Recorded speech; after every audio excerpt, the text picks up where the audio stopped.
Today we're going to compare the 721 exchange to the 1031 exchange. Before I get into the comparisons and pros and cons of each, I have to explain what a 721 actually is. So 721 exchange is when you take a real property and you contribute it to a partnership.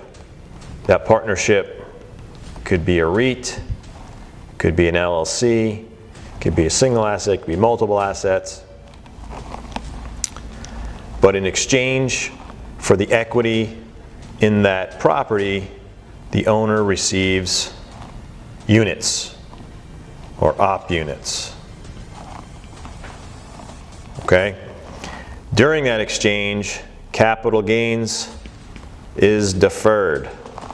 It's not a taxable event, okay, until they exit this entity here. In contrast, a 1031 exchange is when you take a real property, you sell that real property, proceeds are held with a qualified intermediary, and then those proceeds are used to buy a replacement property, replacing the debt and equity.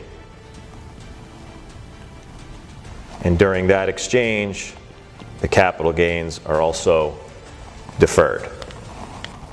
Now, the difference between the two really has to do with the entity of the 721 more so than the mechanics of the exchange. So the entity that the 721 exchange is going into will dictate if there's liquidity, if there's any lockup period, if there's cash flow, how diversified it is, and so on and so forth. The 1031 exchange, the owner is really overseeing the whole process, and they end up with a property that they're still going to have to manage, and it's not exactly passive. And the 721 in most cases is going to be completely passive, and there could be extra added benefits depending on what entity you enter. But in either case, taxes are deferred. They're not forgiven. They're not forgotten. When you eventually go to cash, you'll have to pay the tax man, or as in today's tax law, if you leave the 1031 asset to your heirs, they'll inherit it at a stepped up basis. The same thing goes with the units in a 721. If you leave those to your heirs, they inherit that at a stepped up basis as well. So I hope this quick explanation clarifies the differences in the pros and cons of 721 versus the 1031 exchange.